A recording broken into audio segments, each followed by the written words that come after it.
जय गुरुदेव। जय हो बाबा नीप करोली महाराज की जय हो।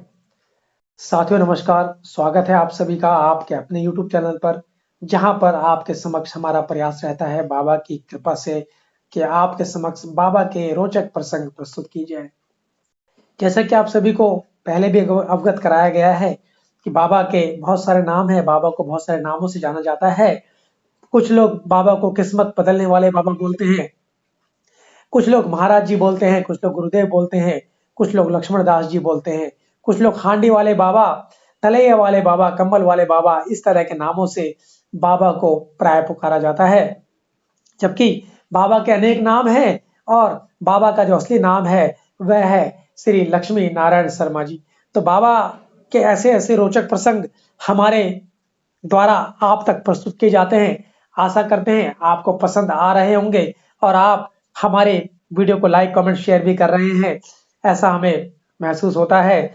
तो आज का प्रसंग शुरू करते हैं और आज का प्रसंग बहुत ही रोचक प्रसंग है और बाबा जी का स्वरूप ऐसा लगता है जैसे वह स्वयं यहाँ बैठे हों, तो हमारे समक्ष बाबा विराजमान है, ऐसा हमें महसूस हो रहा है। तो इसी कामना के साथ, इसी ध्येय के साथ हम लोग आज का प्रसंग शुरू करते हैं। बात है लगभग 1970 के आसपास की। बाबा के एक भक्त थे, उनका नाम था रविंद्र कुमार जोशी। उनको रब्बू भी कहा जाता था। तो मेरठ में उनकी शादी तय हुई। उस समय महाराज जी इलाहाबाद में थे। उन्होंने रब्बू के पिता हेमदास से कहा, रेल से जाना, बारात को रेल से ले जाना। हेमदा रेलवे में कार्यरत थे, इसलिए उनके लिए रेल का टिकट और डब्बा बुक कराना बहुत ही आसान था। कोई बड़ी बात नहीं थी उनके लिए, वे आसानी से करवा सकते थे। परंतु फिर भी वे बस से जाने के लिए कटिबद्ध थे। महाराज जी ने फिर कहा, तुम रेल से ही जाना। चलो अच्छा ठीक है, एक काम करना। महाराज जी बोले, एक काम करना, इलाहाबाद छोड़ने से पूर्व महाराज जी ने कहा था, क्योंकि महाराज जी इलाहाबाद जा रहे थे, कि 2 बजे तक चले जाना। यानी कि महाराज जी का कहने का मतलब ये था कि अगर आपने बस से ही जाना है तो 2 बजे तक आप यहां से निकल लेना। लेकिन हेमदा ने बाबा के दोनों आदेशों की अनसुनी कर दी। हेमदा ने सोचा कि बाबा ने कहा है ठीक है, पर बस से शायद सुविधा रहेगी। इस चीज को सोचते हुए उन्होंने उस उनके उनकी बातों को अनसुना कर दिया। 6 मार्च 1970 को महाशिवरात्रि के दिन अपराह्न 3:30 बजे के बाद बारात ने घर से प्रस्थान किया। कहाँ 2 बजे से पहले बाबा ने कहा था, कहाँ 3:30 बजे के बाद उनकी बस निकलती है।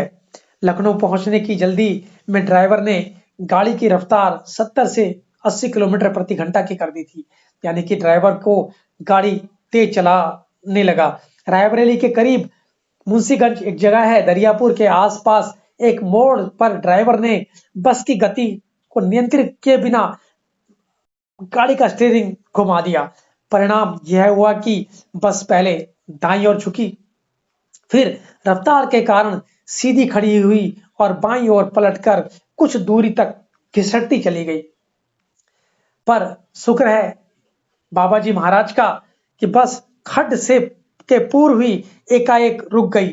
बस में कुल 37 लोग बैठे हुए थे, जिनमें 12 बच्चे थे और करीब 10-11 बुजुर्ग और बाकी अन्य लोग थे।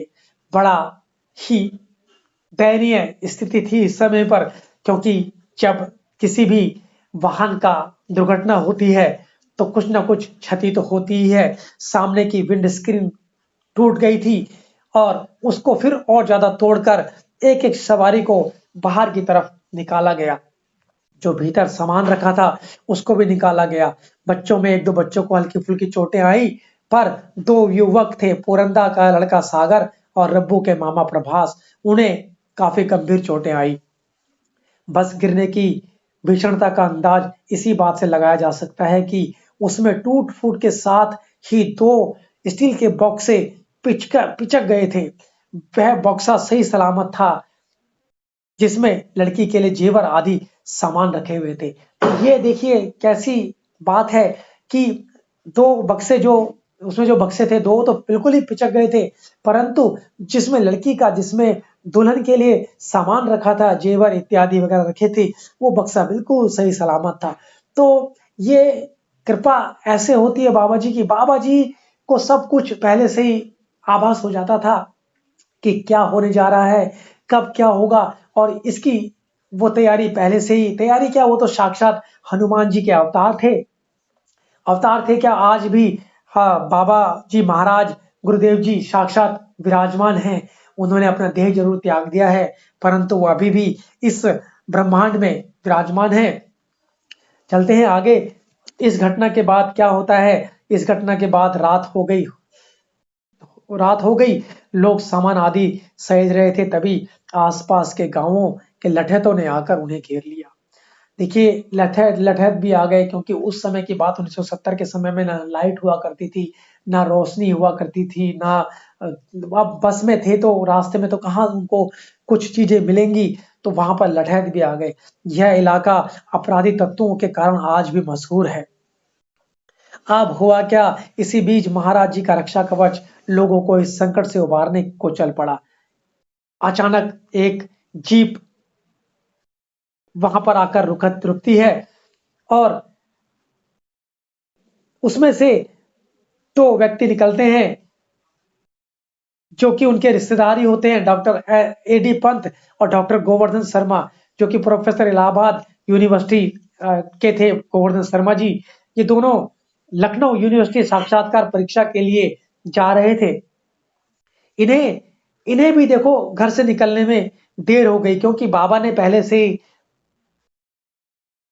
प्लान कर दिया था कि कैसे अगर ये लोग 2 बजे गाड़ी से पहले नहीं निकलते हैं तो कैसे क्या चीज होनी है। वो जा रहे थे, और वहां जाकर जब वो वहां जाके गाड़ी से बाहर निकले, उन लोगों ने कहा आप शीघ्र रायबरेली पहुंचकर पहले यहाँ एक पुलिस दस्ता भिजवा दीजिए, और फिर लखनऊ तक जाने के लिए एक बस, और सागर और प्रभास को किसी तरह से लखनऊ अस्पताल में भर्ती करा दीजिए।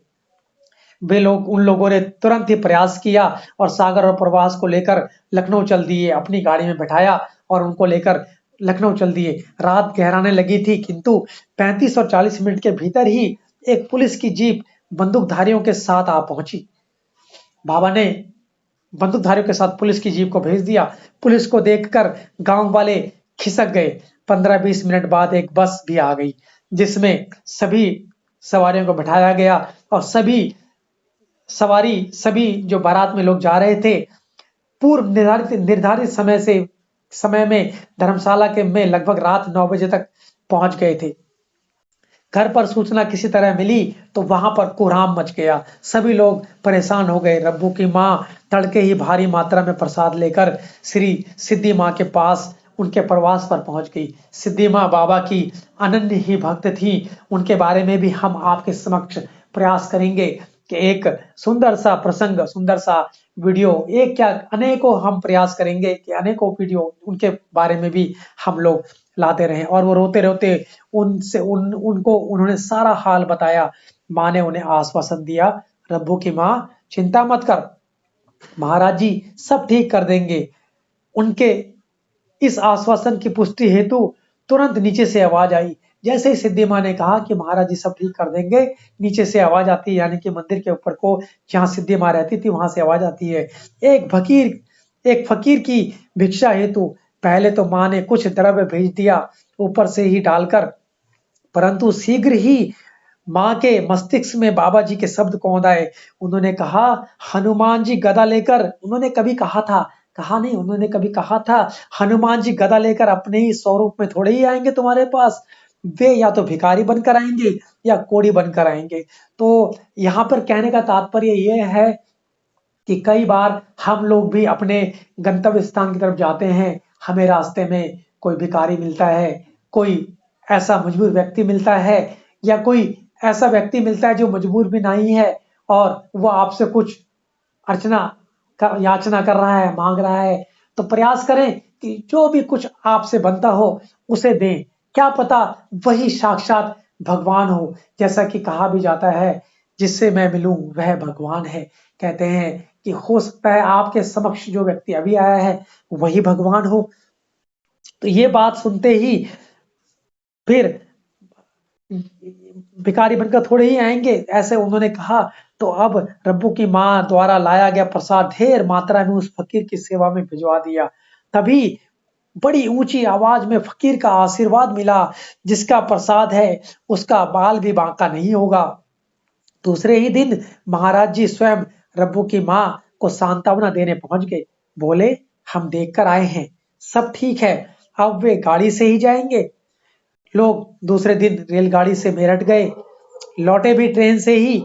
रब्बू और उनकी पत्नी को स्टेशन से लेने बाबा ने अपनी जीप भेज दी थी।